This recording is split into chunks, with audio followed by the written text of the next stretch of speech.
Listen, in a month of love, we are reminded why our relationship with Manchester United is toxic. Because what was that? I'm back. So hi guys, welcome back to my YouTube channel, Football with Priscilla. I'm Priscilla, obviously. So hi guys, welcome back to my YouTube channel. Ladies and gentlemen, I'm back. Yes, I've been away for a month. Why have I been away for a month? I was resting. Let me just be honest. I was resting, okay? I needed to rest. I was told to rest. So I am finally back, ladies and gentlemen. Today, I just want us to talk about Manchester United versus the Wolves game, which was a thriller to say the least. Listen, in a month of love, we are reminded why our relationship with Manchester United is toxic. Because what was that? But before we get into the video for today, make sure you share, like, and subscribe. Make sure you share, like, and subscribe, and do turn your notifications on to know when next I post the video. Ladies and gentlemen, so it's quite late. So we're gonna run through the points as quick as possible because I need to sleep. Your girl needs to sleep. Alright, so listen, Manchester United versus Wolves. I didn't think much about it. I thought like, oh, it'd obviously be like a draw, Manchester United 1-0 win. Then the game started, first half, which I think Manchester United played beautiful football. I don't remember the last time we played amazing football like that. Our touches were precise, like the way we were passing to each other, our ball possession was good. Like we were managing to find each other, like we knew what we were doing in the first half.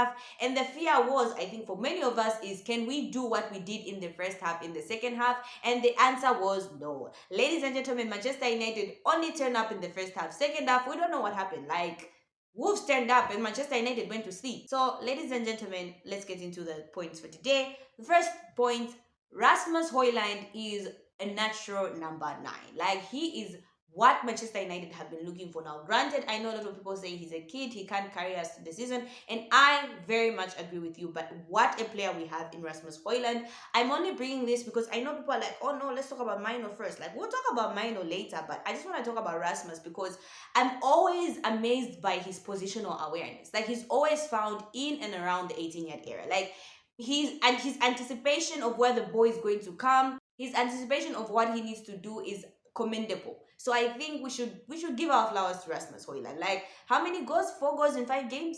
Is it? All we know is he's got his scoring boots on. I mean, as compared to Nunes, right? Rasmus is an upgrade. So ladies and gentlemen, Rasmus Hojlund, for me, what an amazing player. I want to highlight this because Manchester United haven't had a natural number 9 in a long time. Rashford, Martial, those are not natural number 9s, but Rasmus Hojlund, ladies and gentlemen, is exactly what we needed. A natural number 9, positional awareness, anticipation, his hold up play and his link up play for me are amazing. Like, I always look at him, I'm always watching Rasmus when he's playing just to see his positional awareness and anticipation, but his link-up play always amazes me. It's absolutely amazing, as well as his hold-up play. Like, when he left the pitch, we could see how open we were. That's why the balls kept on coming back to Wolves, because there was no one up there to hold the ball. Then we saw, oh my gosh, this is why Rasmus Hojlund is important for Manchester United. So after Rasmus left, we saw there was no one to hold up play up front. We saw that the balls kept on coming back, and obviously we conceded goals. So yeah, ladies and gentlemen, I just wanted to highlight the fact that Rasmus Hojlund is a very important part of Manchester United.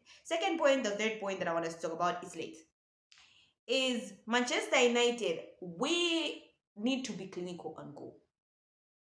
To be honest, with the amount of chances we had today, that game should have ended 5-0. Right? Let's just be honest. 5-0. There was the Bruno chance, there was the Rasmus Hojlund chance, there was the Garnacho chance, there was Rashford. There were so many chances. We just couldn't convert them. Now, Manchester United need to be at a place where they can convert goals. Okay? They need to be able to convert goals. And us not being clinical is going to cost us in the near future. Like, we're not always going to be playing with the Wolves that's not so clinical and goal. What if we're playing with a Man City or an Arsenal or a Chelsea or a Liverpool? Chelsea? No. A Liverpool, right?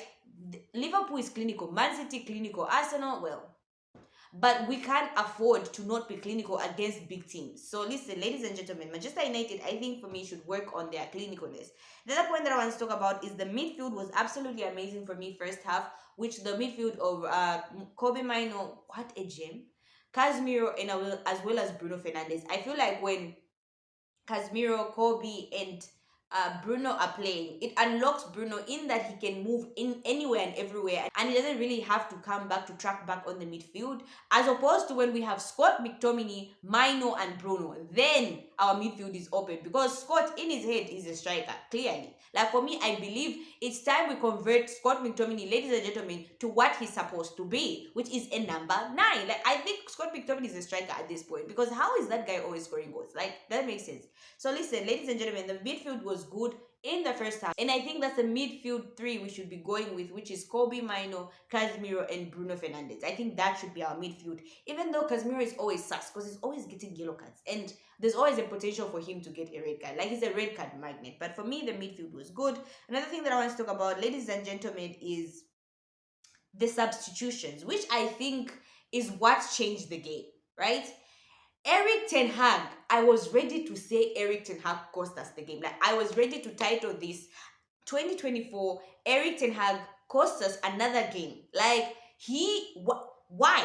Why did he remove Rashford, who I think was playing well? Okay, you know what? Fine. Like, okay, someone can argue and say, listen, he removed Rashford. Maybe he's trying to rest him, but Rashford played well. Okay, fine. Why on earth would you remove Garnacho? Garnacho was our only outlet. What was Anthony doing in that? Like, what did Anthony come to do apart from make mistakes on that pitch? The dude couldn't even shoot when he was in front of goal. Like, Anthony's poor ball knowledge, I don't know if that's what I can call it, is like dude, first time shot, shoot. His first thought is, let me stop and take the ball back. I don't know why he keeps on doing that. So listen, ladies and gentlemen, for me, the substitutions, I honestly think he shouldn't have taken out Garnacho that soon. I think we should have let Garnacho. Garnacho was literally our outlet after Rashford left. So it was, for me, the fact that he was going to go for a defense and no striker, even though he brought that kid in whose name I have no idea. But like, you put in Johnny Evans, you put in you have Varane there, you have Harry Maguire, and that we went defensive. And I remember the commentator saying this is actually a risk because if you're going defensive, you need an outlet, a ball outlet, right? Like a Garnacho or a Rashford, so that at least there's someone to hold up play up front.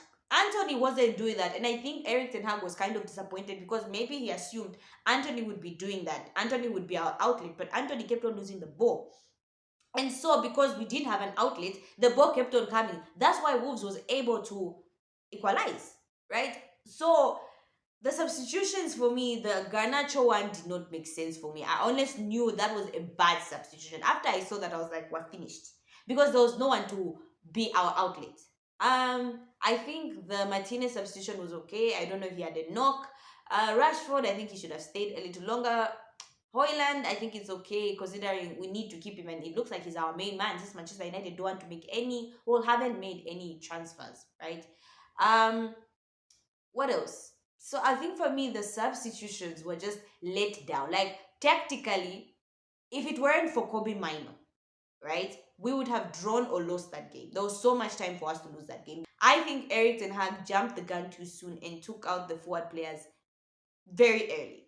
He should have left it a little bit. That's what I think. And that is why we conceded the goals. But listen, Kobe Maino, ladies and gentlemen, what a kid, what a player, what a gem. Like, how? Like, listen, at that point where it was 3-3, I sat on my chair and I'm like, I'm seriously going to be making a YouTube video, my comeback after resting and enjoying peace, to a, oh my gosh, Eric Ten Hag cost us the game again video. Like, really? And then lo and behold, the gem in Kobe Maino. Remember how we used to beg for Frankie to come to Manchester United? We're like, oh, we need Frankie, we need Frankie. We have our own Kobe Maino. What a player. Like, he has so much control on the game. He doesn't panic. Yes, he makes a mistake, and mistakes are normal in football, but like the way he doesn't panic, the calmness on the ball,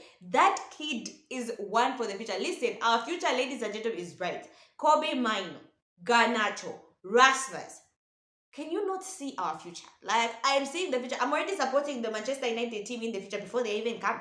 Like, what a player Kobe Maino is. His composure on the ball, his technical ability, he's just getting better and better with more experience, and everyone can see it. My brother is an Arsenal fan, he's a rival fan, and even he says like, you guys have a gem in that kid. Like, Kobe Maino, what a player. But listen, ladies and gentlemen, I don't think we should be on an all-time high. Enjoy the result. Yes, enjoy the result, but to be on an all-time high, I don't think is logical, because we conceded 3 goals. Like, how did we concede 3 goals? It doesn't make sense. We shouldn't be conceding goals. We should be clinical at goal. This is Manchester United. Any other team would have finished us off. We were literally on cruise control. How we were now chasing, or how we were praying for a draw, is beyond me. So listen, ladies and gentlemen, I am glad to be back, but funny, I am coming back to the same Manchester United. So we keep on moving. It's not the finished project. We keep on working, but listen, sometimes Eric Ten Hag's tactics are highly questionable. Even I, in Africa, Zambia, can tell that some certain substitutions won't make sense. How Eric Ten Hag can't tell is beyond me. So listen, ladies and gentlemen, I'm so glad to be back today. I hope you guys didn't leave me, and thank you so much for not leaving, and I'm sorry for leaving without saying anything, but hey, I am back. So yeah, ladies and gentlemen, do comment down in the comment section what you thought about Eric Ten Hag's substitutions today. Did they make sense for you? Or are you like me, who's absolutely furious with regards to his substitutions? So yeah, so that's what I had for you guys today. Thank you so much, guys, for watching. Make sure you share, like, and subscribe. Make sure you share, like, and subscribe, and do turn your notifications on. Ladies and gentlemen, to know when next I post a video. I'm back. Bye.